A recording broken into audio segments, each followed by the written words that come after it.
Hey everyone, Curse Deck Builder here, making our way to 10,000 decks assisted, and here we have Malcator, Purity Overseer, an artifact token deck. This deck comes to us from Cam, who says that draw seems to be a problem when playing, possibly could use more blinking. They say that in the sideboard there's some cards that they've used and swapped out, as well as cards that might go into the deck, and they would appreciate also if I would help choose what they would cut out in addition to what would be added in. And then finally, their budget is they like to keep the cards under $5 each and hopefully most under $1. Absolutely, Cam, we can do all of that. I always suggest cuts when I go through these decks, and I usually add budget things unless someone is trying to do something really high powered, and I've looked at all the cards I'm suggesting you, and I think they're almost all under $2 American, maybe almost all under $1 American. So you should be in the clear. But before we go any further, here's your reminder that if you'd like to take a look at the deck list of this deck, or if you would like to send me your own deck list so I can make a video of it, everything can be found in the video description down below. Pretty soon, I think I'm going to automate, make a recording when I do that, so I can just, not fumble through it every single time. But I'm not sure what I'll have in the background. I like my logo, but I need some animations and stuff. I don't have talent for that though, so maybe we'll wait on that. But that's enough, procrastinating. Let's get to it. Malcator, Purity Overseer, is a 3-mana 1/1 Phyrexian Elephant Wizard. They have 2 lines of text. The first one says, when this creature enters the battlefield, create a 3/3 colorless Phyrexian Golem artifact creature token. And then a second ability that says, at the beginning of your end step, if 3 or more artifacts enter the battlefield under your control this turn, create a 3/3 Phyrexian Golem artifact creature token. So what's the idea here? Well, this feels like the best commander for what we used to call like the splicer cards, which were creatures that would create 3/3 golems out of like ETB. Now the thing with Malcator is that they don't have splicer on it, so the splicer ability or the splicer kind of keyword would add abilities to those golems. Malcator doesn't have that. They just generate golems really efficiently. So I think this is better, honestly. I think there was a green partner commander splicer, and that just was not the same. This is definitely, if you're going golems, this is the direction to go into because you can just create so many golems. The general goal, of course, is to get as many ETBs of this creature using blinks, or just generally make sure you put 3 artifacts in per turn. And every time you do that, you will get an additional golem. And I think that's pretty good. I think honestly, starting this off by just casting this and getting a 3/3 golem on ETB is already a good start, especially to lower to mid power decks. So overall, this card is very simple, and we're gonna look at the deck that it's in. Now, this original deck was on Archidekt, and it was, I do like it says Malcator here, but I wrote Malcator, so that's on me. I don't know why I read it wrong. So I'm going to change that. Haha. There we go. So Malcator here, I put it into Moxfield, and I'll put the Moxfield link in just because it's easier for me to work with. And here we can kind of see what the kind of deck is. Now, I will note we can see the curve. The curve goes pretty high. So I'm unsurprised that there's some card draw situations, and there's points of the deck that might not be going as smoothly because our mana goes pretty far across with, our average mana at 4 and 3, which are kind of tough ones to be at. And then we still go to 5. We have a low dip in 6, and then we have 5 7-mana permanents. So let's go through cuts nice and early. Now, usually this is the kind of deck I'd like to start with additions, because I do think it is helpful to kind of see what we put in first, then we can figure out what to take out. Usually at decks that are lower level or early in their drafts, which I feel like this deck is, but I don't really feel that's necessary. Let's go through the cuts. I have a pretty good idea what I'll be looking at. What we'll do is we're going to be looking at our highest mana cards and moving backwards. So a lot of our prototypes are kind of difficult to imagine, because we tend to see them at their prototype cost and we rarely see them at their full cost. So for that reason, I don't tend to like the prototypes unless we can cheat them into play, usually blinking or reanimation. And since we have blinking, we have a pretty good way of getting them onto their main sides. But I will say of these abilities, I think the one I do prefer the most is Combat Thresher, because Combat Thresher comes in a 3 mana, which is nice and low. It draws you a card immediately. And then when you flicker it, not only do you gain another card, a 3/3 double strike is pretty good. So I do like that idea there. And so, looking at Hulking Metamorph, the only thing it does is it gives us a 7/7 copy of another card. And the thing is, we can't really copy our commanders, so a lot of the times we're going to copy a decent-ish creature with an ETB, but I don't know if that's enough for 4 and a blink. No, you know what? I do like it as a clone. Okay, I've kind of convinced myself into it. So Hulking Metamorph is great. But now we go into the rest of our 7 drops that are just outside of the 2 prototypes. They're just 7 drops, right? And that's all 5 there. So Pentavis is a really fancy, kind of like Gave or Gave, where it comes in with counters and you remove those counters to create creatures, and we remove those creatures to put counters back on. I think outside of combos that this is used in, I don't think this really does belong here. Even if it comes in, like you can blink it, then you can remove the counters to make a bunch of 1/1s, then blink it again. It's too much of a mana sink, and I think it spends too much time rotting in your hand. So Pentavis is an easy cut. Mere Battlesphere as well. This puts a lot of power on board. I do really like it, but one of my problems with it is that we just don't have ways to cheat it into play. Once it's in play, it's a really good blink target because we get 4 creatures every single time. It's kind of like Hornet Queen, but once again, it's putting this card into play. So this is going to stay in my mind as we work on the deck, but at the moment, I think 7 mana is a bit high for what we can do. Meteor Golem, likewise, I do like this card and I like its blinking potential, but 7 mana is quite a bit. If I'm choosing between these two, I think I like the Battlesphere more because it is more aggressive for our deck and we are an aggro deck, so I like it more than I like Meteor Golem. And our final one is Darksteel Splicer. And I think this is the one I would keep out of all of them because it has the greatest power to the board ratio, right? Maybe not true, but I guess I forgot that the Mere Battlesphere has power in itself. So this is what, 4? So that's 8. No, that's still more, right? So this is 10 power onto the board. Yeah, okay, I like this the most.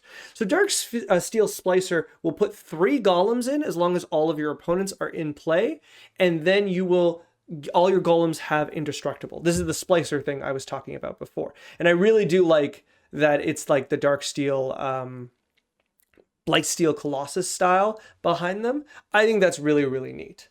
Now, there's a few, like this card, when I saw it first, it didn't impress me as much, but this is exactly the kind of deck it belongs in. So I do really like it here. And I think, honestly, this should be your 7-drop. Unless you're going to go something really like another finisher, which I wasn't going to suggest due to budget, but like, unless we're going for Elish Norn, which honestly could be any of these. They're all good in the deck, but I generally think of Grand Cenobite as our finisher at 7 mana in white. I think that... Oops, which side are we looking at? There we go. I think Darksteel Splicer is a really good card for this. I think it's a very good finisher, and I think it's the one that's going to put you as far ahead. And I wish it was an artifact, because then we could reduce its cost with other artifact cards, but I think it's worth keeping because it's on flavor and it's strong. All right, looking at our 6 and 5 drops in creatures, I generally do like it. Let's see. Platoon Dispenser always catches my eye. I get that this is good. I've just never seen it in action, right? Like, because you're playing this, it's weird because its name is a misnomer, right? Like, it says Platoon Dispenser, so you think of it as creating tokens, but you're actually playing it as a draw engine. You aren't playing it as a creature. Like, you can use it to create tokens, but that's not what you're going to use it for. You're going to use it to draw cards. And at drawing cards, I don't know if this is the best, right? Like, I'm going to give you a lot of options to draw cards, and I feel like this is the weakest. This is 5 mana. If this lives until the end of your turn, you get to draw a card. And then if it lives until all the way to your other turn, you get to draw a card. And I really don't like that. It doesn't work with Blink really well. It does work with Unearth in the sense that Unearth will say, if this leaves play, exile it, or this dies, exile it, and that should allow Tune Dispenser. Let me make sure that's true. Unearth. Yeah, so a permanent return to the battlefield with Unearth is exiled. And this also happens if would leave the battlefield for any reason it's exiled, is actually trying to exile it. So if you blink something with Unearth, you get to keep it when it comes back in, because all Unearth cares about is that it's exiled. So as long as the card is exiled with, like, you know, Ephemerate, it's fine. It's done what it needs to do, and Unearth looks the other way. So though you can keep getting it back, that's such a mana, like, it's so much mana, and then you can't even use this because you use the mana on Unearth. I don't like this. I think this is a really easy cut. It's a fancy card, but it's not where you want it to be. All right, now I'm trying to, there's a lot of cards here that I think that catch my eye for cards to maybe cut, but I'm not going to try to get to all of them. I'm trying to focus mainly on the high mana cards. I'm sure there's more we could cut. Mirrorworks, I feel like, is interesting. This is a massive mana sink, and I don't mind it. We have a lot of mana. Like, if we look here, we do have quite a bit of mana, but a lot of it's like kind of in the middle, whereas we only have Soul Ring, Marble Diamond, Mind Stone, and Sky Diamond as our low mana rocks, and we have no other mana coming with anything else. So I don't see us having the mana for this, right? This means, like, basically on certain cards, this is worth an entire card, and I do really like this, and it works really well with, like, Cloud Shift and pay 2 extra. So I do like that, but we can't pick our commander, which is something that is kind of rough. We can't use Flicker Wisp, Charming Prince, these kind of really sneaky cards. Yeah, there's a lot of things it misses. Notably, all of the splicers aren't artifacts themselves, so you can't target any of them, so you can't get another golem that way. You can't get another golem from Malcator. So this is really there, I think, for Combat Thresher, where it's really, really good with Combat Thresher. And that's kind of about it. And though, yeah, it can be good with like to keep looping Gilded Lotuses if you can keep blinking them, which is kind of hard to do. All this to me is just like, it's so much work to get this going, and I just don't see you getting the bonus. So with that in mind, I'm going to say don't play the Mirrorworks. Just cut that pretty easily. Speaking of Gilded Lotus, I think Gilded Lotus is just not where this deck wants to be. I think this deck wants to go from like 2 mana to 4 to 5 mana, not from 5 mana to 8. We have like your curve kind of ends at 7, and I'm trying to cut a lot of that 7 mana and the 7 mana cards out, right? And with that in mind, why would you need to go that high up? Don't get me wrong, Gilded Lotus is enough mana to hold up a blink like Ghostly Flicker or something, and that is neat, but I still think you could be doing better things with that 5 mana. You could be advancing your board. You're a very, very aggressive deck, and you need to be constantly advancing your board so that you can be dealing with your opponents. So with that in mind, I think that's a cut for sure. I think the rest are generally fine. Encroaching Mycosynth, I always talk about this card. I don't really like it because it opens you up to like Vandal Blast shenanigans where you're entirely destroyed by one Vandal Blast. It doesn't turn your lands, which is notable, but still, it's still really like, if you get all your permanents, including your enchantments and other artifacts and creatures wiped, it puts you back far away. And I don't really know how much of a bonus the Encroaching Mycosynth does. There's some neat things here. It makes Mirrorworks better, but you shouldn't be playing a card to make Mirrorworks better. Mirrorworks should just be good. it's 5 mana, right? So encroaching mycosynth at 4 mana is the kind of card I don't like, but if you kept it in, I don't think I would really blame you. I think that's fine.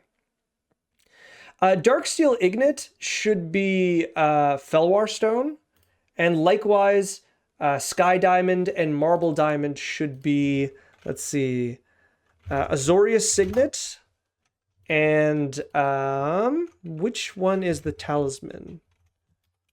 It's one of the ally color ones that I always forget the names of. Talisman of Progress. So these two should be the right choices. Now, Talisman of Progress is about $1, unfortunately, and it's $1 for the Doctor Who art, which let's just say is not for everyone.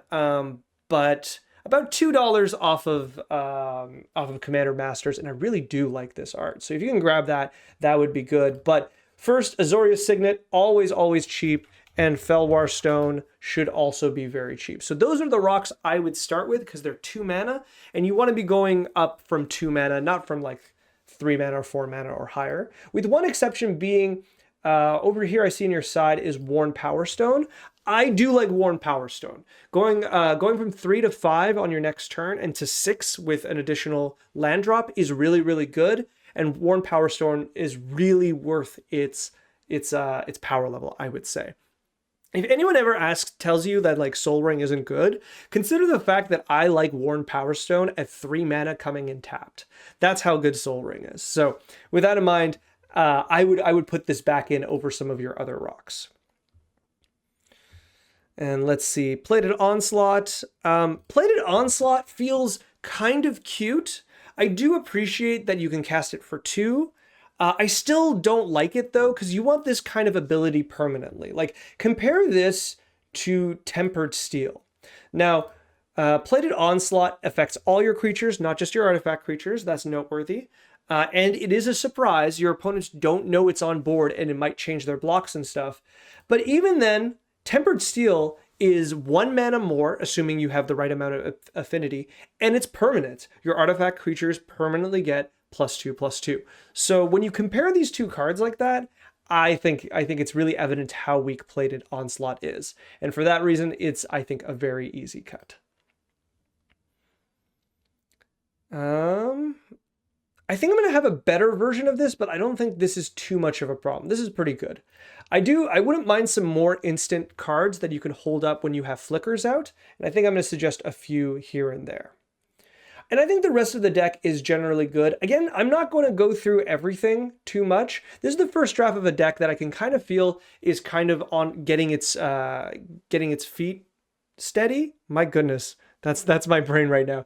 Getting steady on its feet. So there's a lot that we can kind of poke at, but at this point, I think it's good enough to start cutting some of the extra 7 mana spells. We could even be a little pickier on our 5 mana spells. But I don't mind them as much. I think these are generally fine. Platoon Dispenser being the only one. I will take a moment to talk about Precursor Golem. Precursor Golem is a really hard sell. It's a really hard sell in a deck like this. And the reason is that this card is actively worse for you than it is good for you.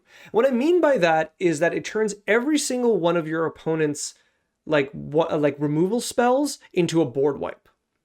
And you might be like, okay, that's fine. I'll just blink out the golem so it doesn't get, you know, it fizzles, and I'll save that one. So first of all, I'm realizing as I suggest this, that's not how it works. On the stack, all your golems are going to die anyways. But 2, if you try to blink 1 golem, all your golems get blinked, and the majority of them are tokens, so they all go anyways.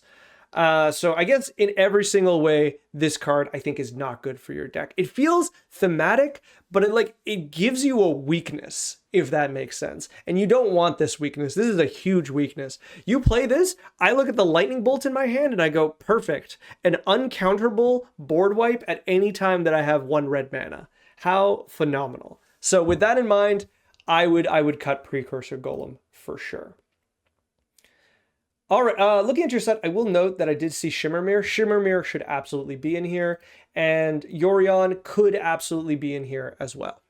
Okay, all that aside, let's look at additions. So almost all of my additions are going to be towards card draw. I'm going to give you a lot. Then I have a few blink and one value creature that I think is really, really interesting at 6 mana. You said card draw was a problem. We have card draw solutions. So the first one is the easiest one, and I think is one that should definitely be here, and that's Candlekeep Sage. Candlekeep Sage says whenever your commander enters or leaves the battlefield, draw a card. This is just phenomenal in any Blink style blue-based commander deck, but your deck especially benefits from it because you're trying to blink your commander a lot. And so this turns your commander generally, think of it as like a slow, what's that 3 mana draw to? I can't believe I don't remember it. But yeah, this is a 3 mana draw to, you just slowly, right? You draw the first part when it comes in and you draw the second one when it leaves. And after that, every single time you play your commander after this, this is just more than, like, this is additional cards. So generally, as long as you play this before your commander or you play it after and your commander leaves play or you blink it, you're going to like bring in a lot of cards. So this is really easy as an inclusion. This isn't actually card draw. I forgot that I put it in here. Inspiring Leader is also interesting here, where it says creature tokens you control get +2/+2. I think this is really similar to Tempered Steel. A lot of your your artifact creatures are your tokens, so I do like that. And turning in this by itself or Tempered Steel, they both will turn your your golems into 5/5s, which is a really, really good stat line. Now this one is a bit worse though, because losing your commander mid-combat, you basically give all your opponents with removal access to a combat trick. And that's not ideal, but as long as you're holding up Blink or something, you should be fine. It is just something worth noting that if your commander gets removed, all your creatures shrink pretty quickly. But I think this is a really strong card, especially with your smaller tokens. With the golems being 5/5s, I think that's really, really strong, but anything that puts out like a 1/1, like something like the mirrors, even though I'm telling you to take them out, anything like that, I think you're really, really happy as they become 3/3s, but the golems themselves will be really strong. If you would like another way to create 1/1s, here's a really good one, Thopter Spy Network. This says beginning of upkeep, if you control an artifact, which you will, you get a 1/1 with flying, and then whenever one or more artifact creatures you control deal combat damage to a player, draw a card.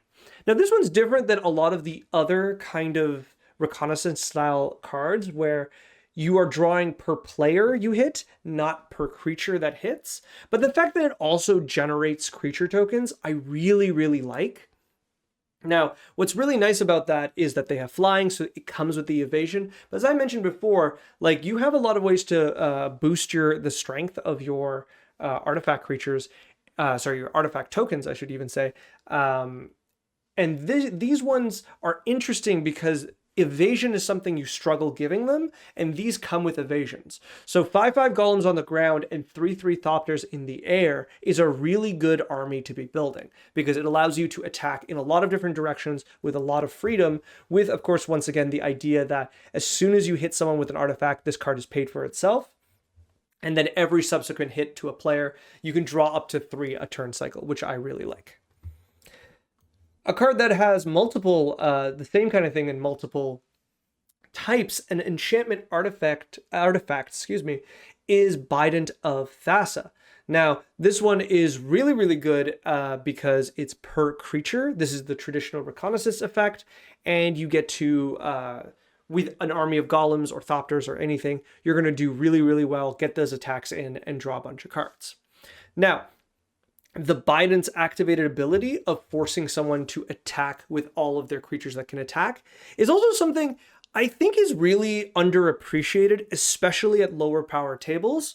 The ability to force an attack when players are kind of deadlocked is a huge, huge advantage. And what I tend to use it on is my last opponent before my turn, because it forces them to do an attack, but it leaves them open to your attack. And instead of, at this power level, even with 5/5 golems, even with a bunch of thopters that are 3/3s, it doesn't matter. Just imagine you have a smallish army. You're not even going to attack that player that you use this on in order to defeat them. You're going to do it to draw cards. By forcing that attack, you've, brought down the shields, and you don't even worry about killing them. You are going in to draw 4 or 5 cards, and that's what makes this card really, really good at low power. Something else that is very, very, very similar is Research Thief. And I really like Research Thief because not only is it a body with this ability, it's 1 mana more, but it comes with a body that can attack. It also has flash and flying. Like, it has just a really nice collection of stats that's almost surprising that this has been packaged so well together and yet is a 30-cent card. With that in mind, I think this is a really good inclusion. You can get attacks in that opponents might let through without the knowledge of Research Thief and flash her in to draw a bunch of cards. Or you can go through the entire the entire turn cycle when you don't have any good attacks and flash in the Research Thief on the last end step so that on the next turn you can at least attack with the Research Thief, if not with a bunch of creatures, in order to draw a bunch of cards. So I do really like this card. I think this is a very good 5 mana card in your deck, and I think it will draw you a bunch of cards. Something that I saw that was in your sideboard is Thought Monitor. This should definitely be in the main deck. I hadn't noticed it was in the sideboard before I put it in here. This is why I didn't just point to it and say play it. But you know what Thought Monitor is? It's fantastic. Absolutely play it. Drawing 2 cards, being a card that you love to blink. It's a Mull Drifter, but better in your deck. So absolutely play this. It's a fantastic card. Another really, really good card that is really, really cheap is Reality Heist. Reality Heist is really strong. I think it's really fascinating that this is also a card I don't see often. It's basically Dig Through Time, but only for artifacts, and instead of Delve, it has Affinity. So it's a weird amalgamation of effects, but that amalgamation is really strong in your deck. You can hold this up throughout turns when you're holding up Blink, and if you don't blink anything, ideally you cast this for 2, but even if you cast this for 3 or 4 on a turn that mana would have gone to waste, you're pretty happy doing that. Grab 2 artifacts from the top 7, put them in your hand, and you'll be, I think, doing really well. You might have to make sure you have exactly like a really good amount of artifacts, especially at the lower mana. I know you have a few less artifacts than in other places. So with that in mind, maybe you have to figure out your numbers a little bit, but looking at the deck, I think for sure you have the right amount. So Reality Heist does really well. Now, this is one card that just kind of caught my eye. I don't know how much I like it, but it's interesting to me. Sharding Sphinx is a 4/4 flyer that says whenever an artifact creature you control deals combat damage to a player, you may create a 1/1 blue Thopter artifact creature token with flying. So that's a really good combination. It's like a different version of Thopter Spy Network, but better, right? This card is just so strong because if you summon this and get a good attack in, you get to have, let's be conservative, right? You're in the mid game, you're a little behind, you play this creature. If you could get in with 2 or 3 creatures and make 2 or 3 Thopters, you're probably really happy with that decision. They get buffed or boosted by anything else you have on the field, but the most important thing is that you get to go through this entire turn cycle, and once you get back to your turn, those Thopters can probably get in, thereby like increasing the number of artifacts you'll get every single turn.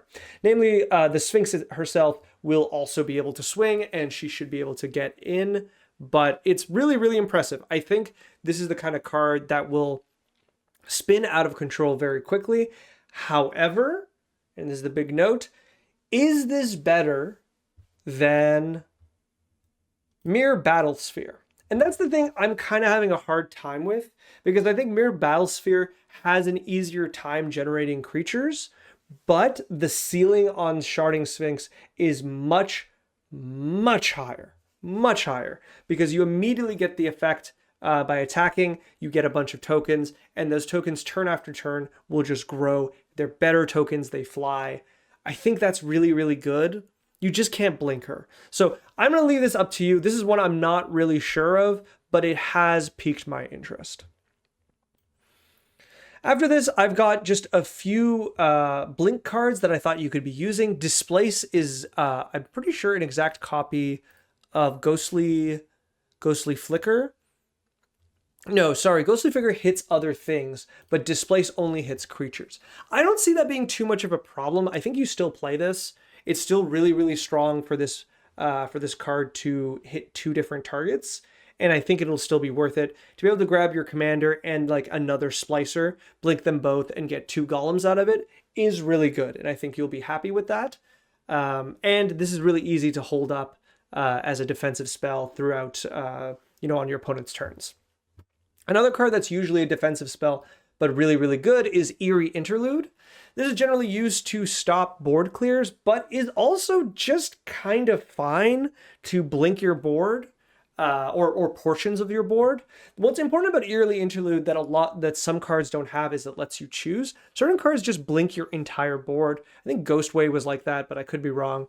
But with this, you can either do it defensively to get around a board clear, or on one of your last opponent's end of their second main phase, you can use this and get your creatures back right after. You can't use it on their end step because you won't get it till your end step, and you're going to be really sad when all your creatures don't come back on your turn. So be wary of that, but otherwise this is just a very good spell that I think you can play.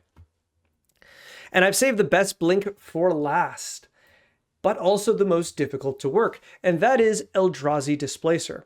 Eldrazi Displacer is once again one of these cards with a really, really high ceiling and a very, very low floor, where if you have enough colorless sources, which I think you're close to, you might still want to play a few more colorless lands, and I think you can get away with it. Once you have this, you have repeatable blink at your leisure, and that's really, really good. I think this card is very much so underestimated or primarily thought of as a combo piece, but just like using this card as intended, you will get really, really far. Whether this means blinking your own creatures like your commander to get more triggers out of them, or tapping down your opponent's creatures by blinking them, or removing your opponent's tokens from the game. All of these modes are really, really good. Eldrazi Displacer is fantastic, and especially when you have something like Worn Power Stone, which will pay for the majority of this card, or even though you don't have it, Thran Dynamo is Dynamo, excuse me. Thran Dynamo pays entirely for it, so that one is one I do particularly like that you could run if you wanted. But also Thran Dynamo, notably, is better than Gilded Lotus in this kind of setup, because Gilded Lotus can't actually be used on Eldrazi Displacer, and Thran Dynamo costs 1 less. But all that to say, if you can use this repeatedly, you're going to get a lot of benefit from it.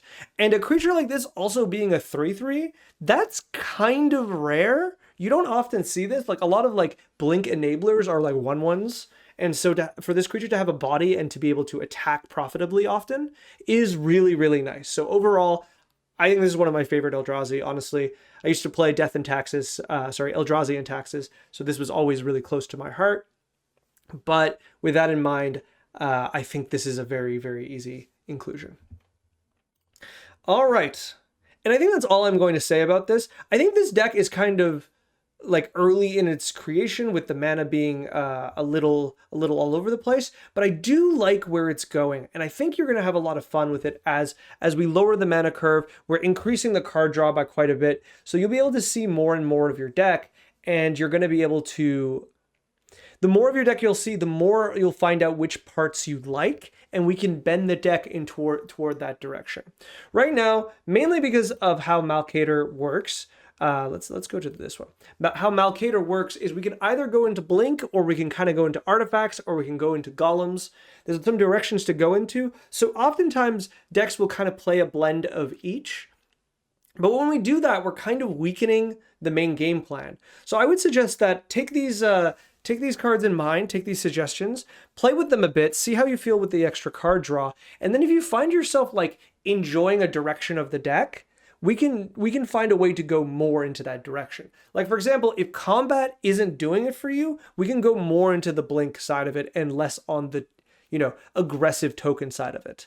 But if you're like me and you love the aggressive side to it, we can go even further in that direction. There's a lot of things we can do, and I'm excited to hear what you think.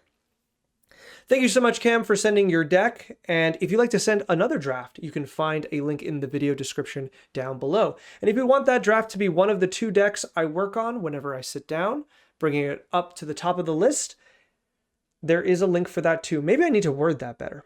I'll think about that for a while. But anyways, if you want to like, comment, subscribe, do that.